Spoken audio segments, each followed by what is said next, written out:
Bienvenidos a Hola Spanish. Hoy tenemos un análisis a fondo padrísimo. Imagínense, estar parados a 35 grados centígrados. Uf, sí. Con una humedad, no sé, del 90%. O sea, el aire es tan denso que casi se puede masticar. Totalmente. Y la ropa se te pega al cuerpo en los primeros 5 minutos de estar afuera. Exacto. Y a su alrededor, para quienes nos escuchan, imagínense que todo es de un verde abrumador.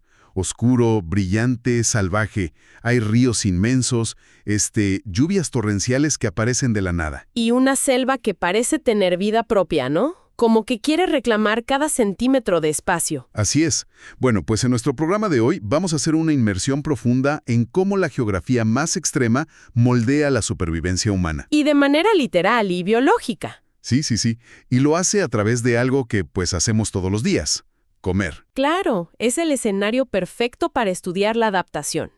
Porque ese lugar que describes es Villahermosa. En el estado de Tabasco. Exactamente, al sureste de México. Una región a la que le dicen la Esmeralda del Sureste. Un nombre muy poético. Sí, pero no es solo una campaña de turismo, es un hecho geográfico innegable. O sea, es una tierra definida casi por completo por el agua y la selva. Y a ver, cuando pensamos en un clima así, yo creo que la primera reacción de cualquiera de nosotros sería buscar un aire acondicionado, ¿no? Por supuesto, pero la historia nos enseña que las culturas que viven en estos lugares no huyen del clima, lo dominan. Ajá. Y la mejor manera de entender cómo dominan este entorno tan pesado, que te hace sudar con solo respirar, pues no es leyendo enciclopedias. No, para nada. Es a través de su gastronomía. Exacto. Hoy vamos a diseccionar la comida tabasqueña en este análisis a fondo, pero no como simples recetas. Sino como una tecnología ancestral de supervivencia. Qué buen término, porque cuando estás rodeado de ríos enormes y selva, lo que pones en tu plato tiene que ser tu armadura, tu combustible y tu medicina. Todo al mismo tiempo. Así es. Y bueno, para entender un lugar hecho de agua, tenemos que empezar por lo que vive en ella. Claro, y en esos ríos de Tabasco no nadan precisamente pececitos dorados y delicados. No, nadan verdaderos sobrevivientes. Y de ahí sale el plato que define la identidad de Villahermosa y todo el estado, el peje lagarto. El famosísimo peje lagarto asado. O sea, hasta el nombre es una maravilla porque es súper descriptivo.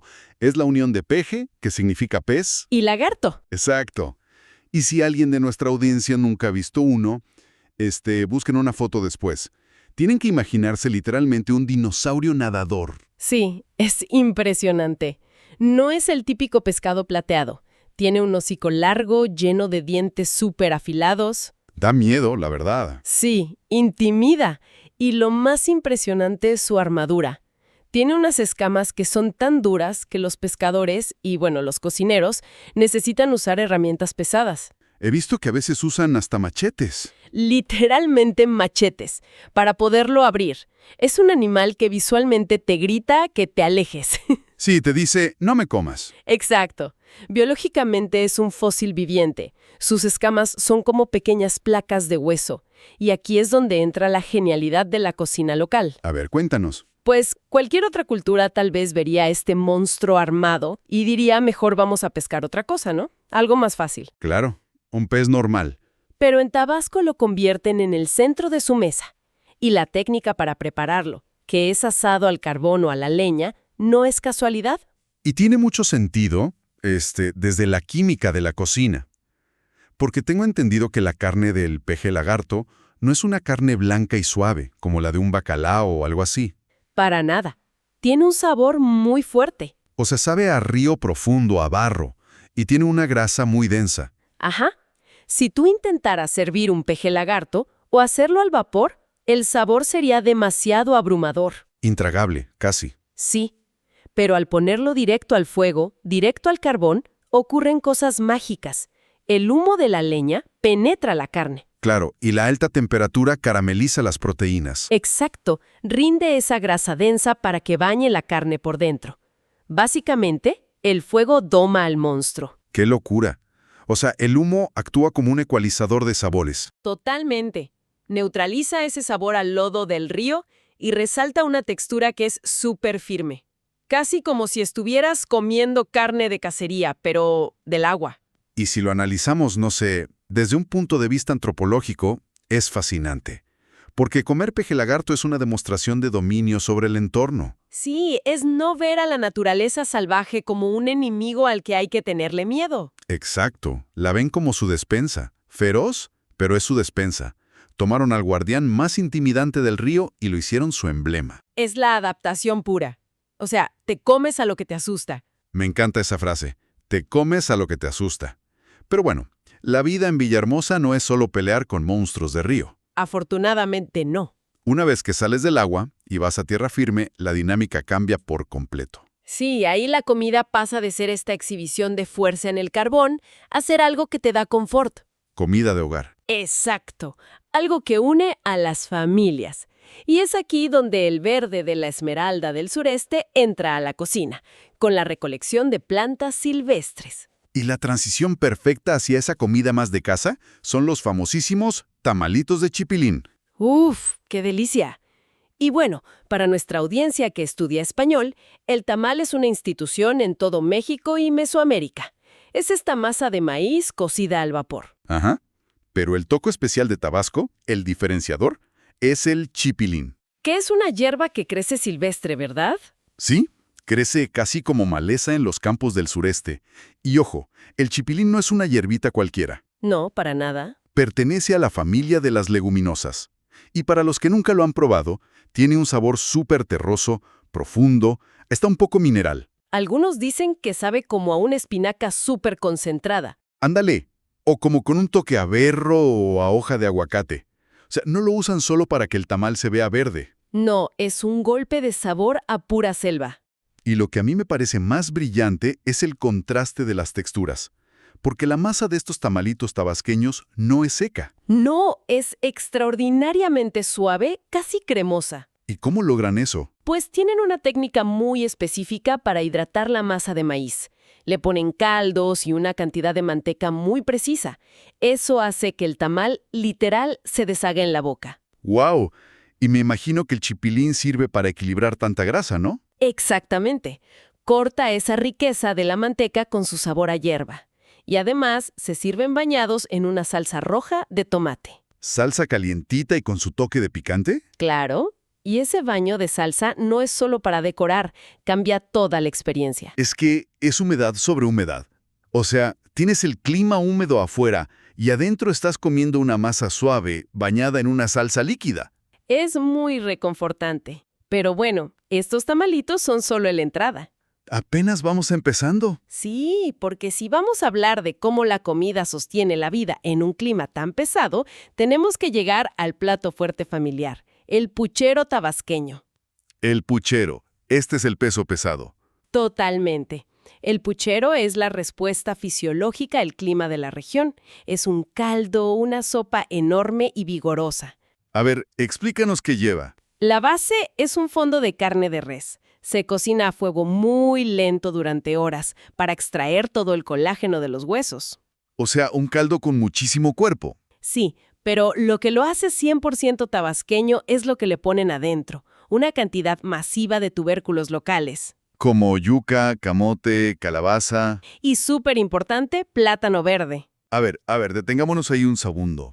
Plátano verde, porque aquí es donde a mucha gente le hace cortocircuito la mente. Sí, suena raro al principio. Alguien que no conoce la comida de allá pensaría, ¿qué hace una fruta dulce como el plátano hirviendo con carne de res salada? Claro, pero biológicamente un plátano verde no es dulce. Todavía no ha desarrollado fructosa. O sea, sus azúcares no se han desdoblado. Exacto. En ese estado verde está lleno de almidones resistentes. En el puchero no funciona como una fruta, funciona exactamente como una papa, Pero con una textura más firme, ¿no? que aguanta estar hirviendo sin deshacerse en la sopa. Así es un carbohidrato complejo puro. Y si combinas la proteína de la res, el colágeno del caldo y los almidones de la yuca y el plátano, Tienes una bomba de energía, de liberación lenta, sí. Y eso responde a la gran pregunta. ¿Por qué la gente come un caldo hirviendo en un lugar donde hace un calor infernal? esa es la paradoja termodinámica. A mí siempre me ha parecido una locura. Es muy curioso, sí. Porque tú vas al sureste y ves a la gente tomando caldos humeantes a las 2 de la tarde bajo el sol. Parece un castigo. Parecería, pero en realidad es un mecanismo para enfriarse. O sea, al ingerir algo tan caliente, tu estómago le manda una señal al cerebro diciendo, oye, nos estamos sobrecalentando. Ajá. ¿Y qué hace el cerebro? Activa inmediatamente una sudoración profunda. Rompes a sudar. Ese sudor llega a la piel, se evapora por el aire, y ese proceso de evaporación es lo que realmente saca el calor de tu cuerpo. Te enfría mucho más rápido. Más rápido y más eficiente que si te tomaras un simple vaso de agua fría. O sea, es un aire acondicionado biológico, impulsado por tu propio sudor. Padrísimo, ¿no? Y no es solo eso. Cuando sudas a ese nivel en la selva, pierdes minerales y electrolitos rapidísimo. Te deshidratas. Exacto. Entonces el puchero, como es un caldo lleno de sales, minerales de los tubérculos y vitaminas, actúa como un rehidratante masivo. Es como un suero fisiológico servido en un plato hondo. Tal cual. Te da energía para el trabajo físico pesado y repone todo lo que el calor te roba al sudar. Es ingeniería nutricional pura. Te dice mucho de cómo la gente aprendió a escuchar a su cuerpo muchísimo antes de que existieran los laboratorios de nutrición. Claro, puro conocimiento ancestral.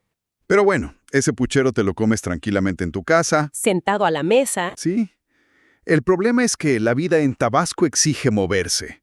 Tienes que salir a trabajar al campo, a viajar entre pueblos o simplemente caminar bajo ese sol que quema. Y pues no te puedes llevar una olla de caldo caliente en la mochila, ¿verdad? Exactamente. Necesitas energía portátil. Y ahí es donde la comida de la calle y de las rutas agrícolas entra en acción. Cuando estás en movimiento, necesitas alimentos con muchas calorías y que no se echen a perder a 35 grados. Uy, sí. Y un ejemplo perfecto de esto es la butifarra. La butifarra. Y hay que aclarar algo para quienes nos escuchan de otros países. Aunque la palabra butifarra existe en España o en Sudamérica, la versión de Tabasco es otra cosa. Sí, es muy específica. Es originaria de un municipio que se llama Jalpa de Méndez. Ajá. Es un embutido chiquito, redondo, casi del tamaño de una pelota de golf grande, a base de carne de cerdo. Pero lo fascinante es lo que lleva adentro. No es solo carne, es una mezcla súper condimentada. ¿Qué especies le ponen? Uy, lleva pimienta, clavo, canela, nuez moscada, un montón.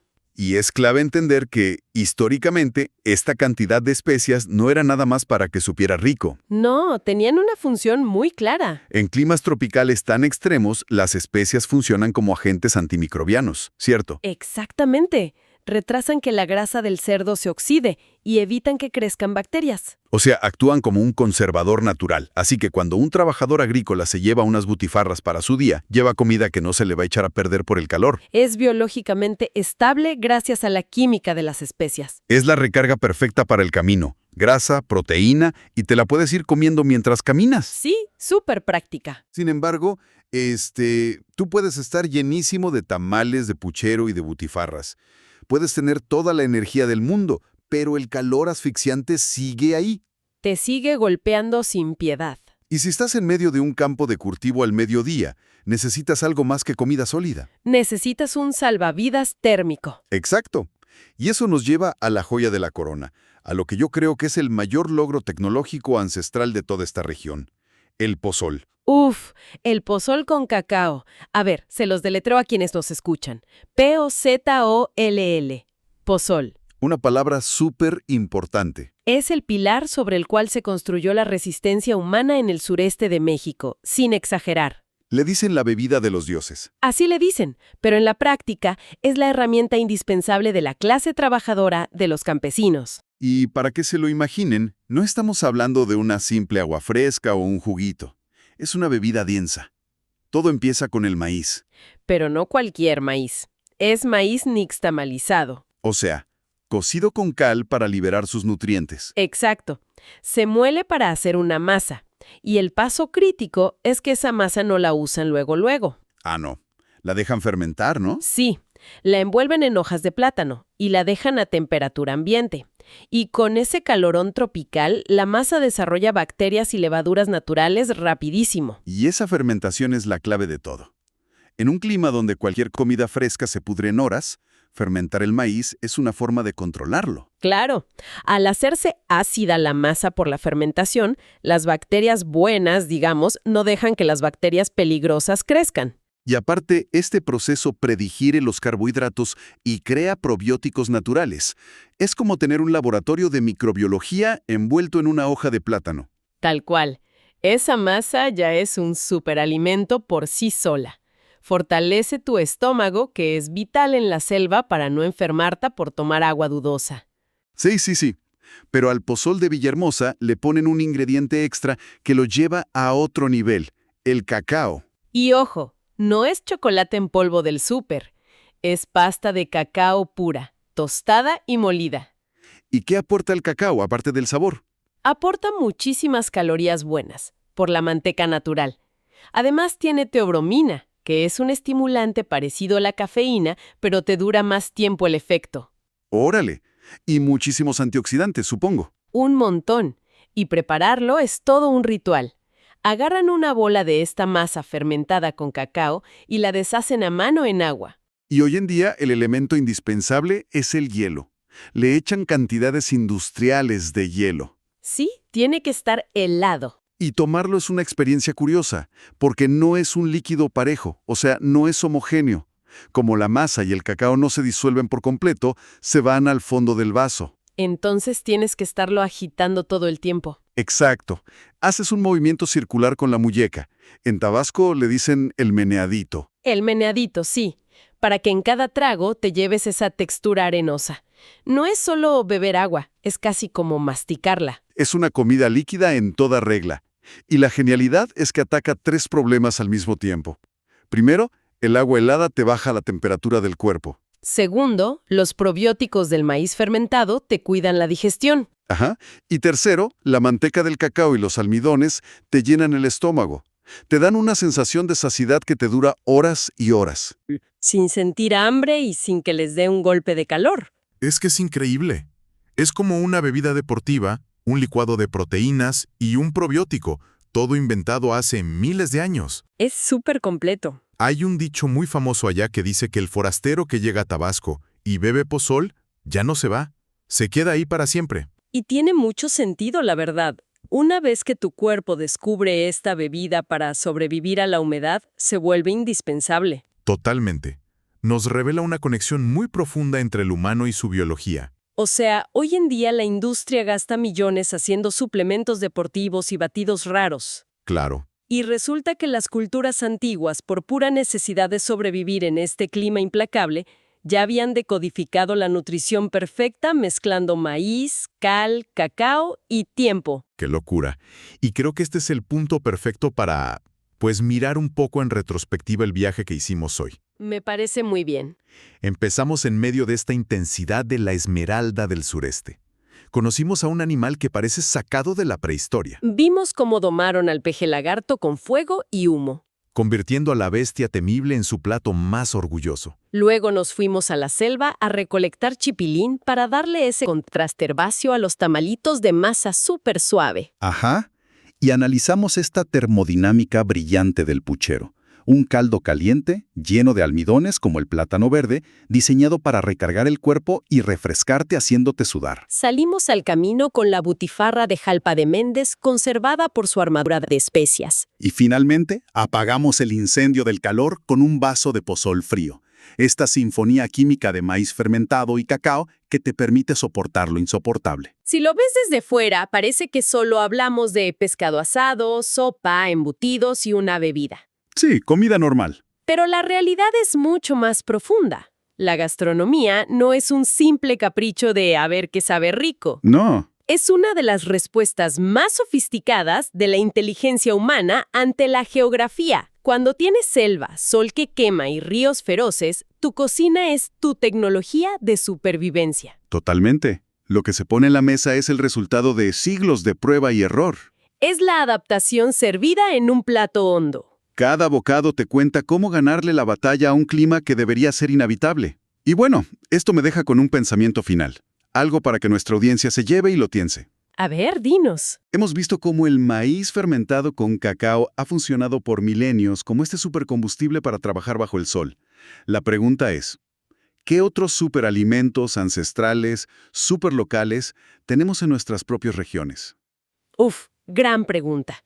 Seguramente hay muchos alimentos escondidos a simple vista en los mercados tradicionales. Exacto. Despachados en bolsitas de plástico o en recetas de las abuelas que se nos están olvidando y que están ahí esperando a ser redescubiertos, no solo porque saben rico, sino por su pura genialidad biológica.